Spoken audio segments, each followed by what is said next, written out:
Today in r/malicious compliance. Illegal to cut down trees. Fine, want to cut them down. This isn't my story, but it's a pretty well-known one around my town. My town had some pretty strict laws about cutting down trees within town limits. It's because we're part of a green belt or something, meaning we have to maintain a certain amount of green space on our properties. So, for example, you can't just pave over your entire front lawn for extra parking spaces, and any existing trees on the property must be left alone unless removal is absolutely necessary for construction purposes or safety concerns. Normally, this isn't an issue because we're a fairly rural town. The lots are pretty big, and having all the tree cover gives you a lot more privacy. Where this became a problem was in 2016, when a massive ice storm hit that knocked out power for 3 or 4 days. It also severely damaged a large tree on the front lawn of a 25-acre lot just on the edge of town. The man who owned the lot was a retired farmer, about 80 years old, who was a well-known figure in the community. He had built the house pretty far back off the road on his property and right next to a massive tree, the same one that was now damaged by the ice storm. Spring came and the tree died and looked like it was now in danger of falling on the house. He had a local tree service come out to inspect it, and they confirmed that if something wasn't done, that the dead tree could fall down, possibly towards the house, since there was a large split forming in the trunk as a result of the ice storm damage. The tree service couldn't do anything without the man getting permission from the town first, since the tree would need to come down. Trimming would have been fine, but not cutting it down. To make it more infuriating, a neighbor literally next door was outside the town limits and therefore was free to clean up the storm damage however he saw fit. The man went and applied for a permit to have the tree service come out and cut down the tree, and provided them with the quote from the tree service stating that it was a hazard. For whatever reason, the permit was denied by the town with no real reason given. With a nasty thunderstorm in the forecast, which he feared might send the tree crashing down on his house, and the town not giving him permission to do anything about it, he decided to take matters into his own hands and got a hold of a copy of the town's bylaws regarding this situation to see if there was a loophole somewhere, and oh boy, was there a loophole. The town had made a pretty serious mistake in writing their bylaws. Have you ever noticed how laws are always written in a really strange, overcomplicated way? Well, this is done on purpose to try and minimize any creative misinterpretations of the law. Our town, however, had written some of its bylaws in more or less plain English, saying that it was illegal to cut down trees without approval from the town. Note the word cut in that sentence. This is important. After a phone call to his attorney, this man somehow got a hold of a Caterpillar 7er, which is a big fucking bulldozer for those of you who don't know. Probably borrowed it from the local gravel pit or something, since he had that kind of pull in town. Anyways, the next day, when the law officer, knowing full well that his permit had been denied, caught him cutting up the already fallen tree, he stopped to investigate. The man calmly explained that he had been using the bulldozer, which was still sitting on the front lawn, to tear up a section of dead grass so he could reseed it, when he had accidentally bumped into the tree with the blade, causing it to fall over away from the house in the opposite direction from where it had been leaning. Obviously, the town saw right through the cover story and knew full well that he had knocked the tree over with the bulldozer on purpose and slapped him with a fine for it. He took it to court and won, as the town's bylaw stated that cutting down trees without a permit was illegal, but it said nothing about pushing them over with heavy earth-moving equipment.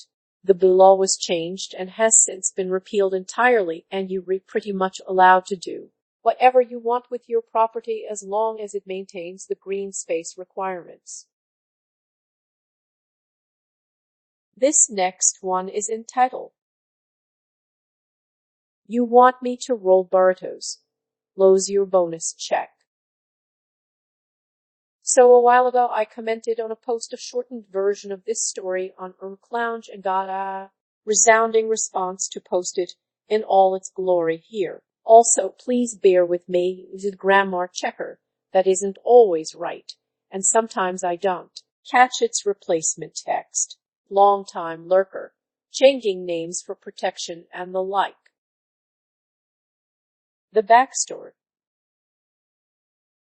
I work at a corporate McDonald's in Michigan, and I won't get into too much detail because it will definitely give away where I live. The most important part of this backstory is that it is a corporate store, and it is infinitely harder to get rid of a problem manager because they have company protection. This means that issues keep getting brought up with no resolution, and we lose employees as a result. Our store fluctuates heavily between being overstaffed and being so understaffed that we can't function. Most of the reasons for quitting at my store are the result of one manager. The manager in question, let's call her Jane, pretty regularly won't let employees clock in if they had an altercation on Jane's last shift. Jane is a department manager in charge of the kitchen, with 2 other department managers taking over guest service and people management. Now, a fellow crew member, Terry, had recently changed her schedule because of class and was mistakenly scheduled 4 shifts outside her new availability. No problem, right, wrong. All 4 of these wrongly scheduled shifts were Jane's shifts. They had a 3-hour-long fight about clocking in on Terry's 5th shift for the week because our scheduling manager and general manager both weren't answering their phone.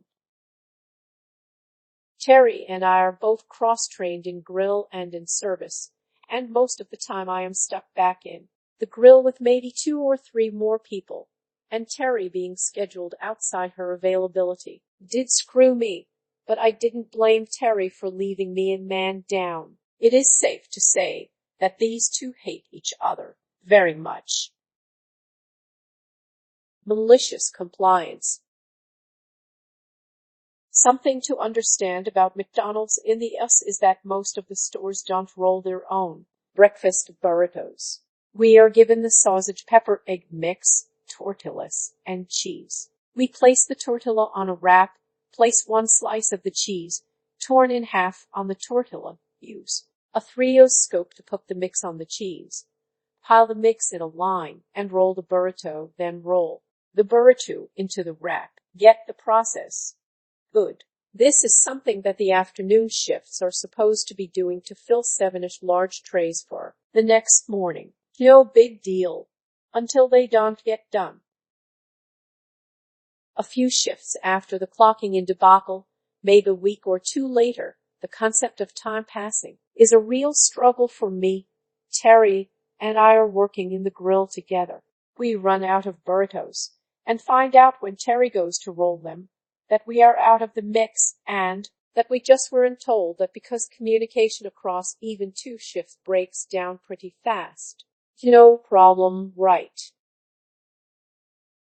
Well, Jane thought that Terry was just being lazy and didn't want to roll any burritos and told her such, and then to stop being so dang lazy and just do what I tell you. Now, go roll burritos. So Terry did, without the mix.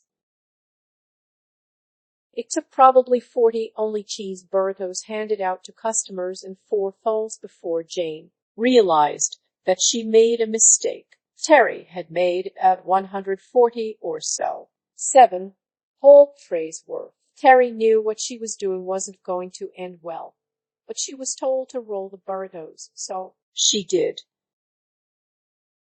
If anyone has worked fast food, you will know about something called food costs. It is how much waste food is produced on one shift, and has a significant impact on if a manager is considered for promotions and raises, and is a factor in overall effectiveness as a manager. Jane is responsible for not only all of the waste from this shift, Buzz, the department manager for the kitchen, also overall store waste. 140 tortillas is a lot of waste for one shift to produce, as is 3/4 of a block of cheese. What we didn't know at the time is that it was the last day of accounting for food costs to receive a bonus check. That little spike of extra food waste lost us our bonus check. It lost us the extra money for the store, aside from the bonus check for things like renovations, uniforms, whatever corporate deems it budgeted for at the time of disbursement, that corporate will give us for meeting certain criteria, like food costs. Amazingly, Terry didn't get sent home, and we all got to watch the fallout. Jane is currently on probation because of this mistake, and if something else major happens, she could lose her job.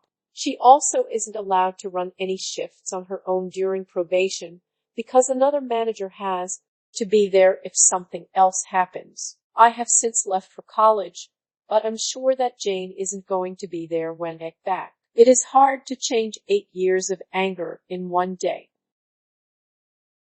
All because she didn't believe Terry that we really didn't have the burrito mix.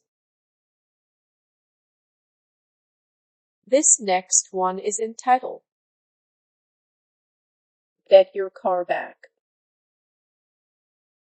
A while back, a good friend got into a car accident. He's fine, but his car was nearly totaled. Some grandpa took a very wide turn and clipped him. I immediately let my friend borrow my car to get around.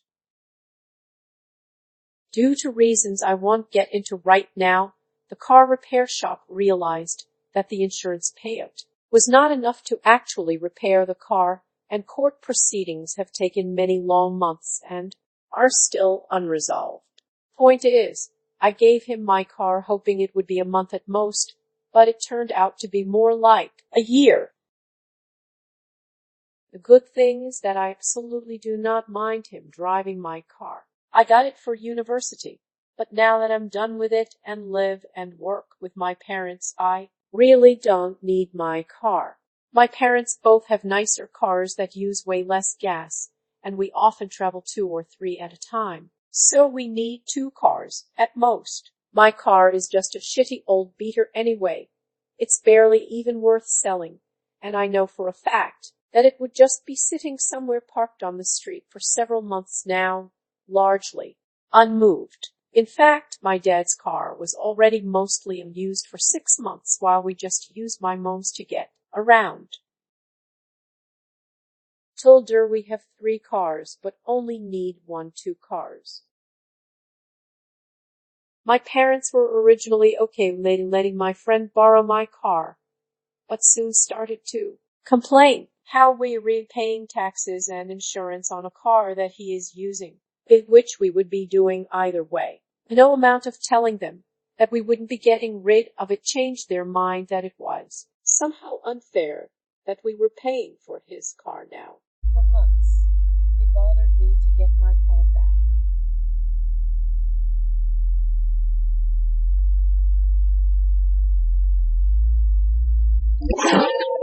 Eventually, I said, okay, I'm going to get my car back.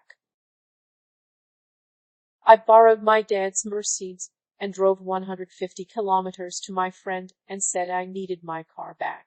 Parked my dad's car behind my own, gave my friend the keys to my dad's car and took my own and drove back home. Arrived home with a big grin. I got my car back, just like you asked. My parents were delighted, until my dad asked where his car was. I said at my friend's. I can't exactly drive both cars home, can I? He was upset. Get me my car back. I took my time, a full week of letting them complain that I should get my dad's car back, until I finally made another 150 trip to swap cars again, giving him my car back and driving home with my dad's Mercedes. It's been about 6 months since, and they haven't complained a single time. I much prefer my car being moved and used than it just sitting out in the rain anyway. Thanks for listening. Don't forget to like, subscribe, smash the bell, and whatever else our YouTube overlords require nowadays.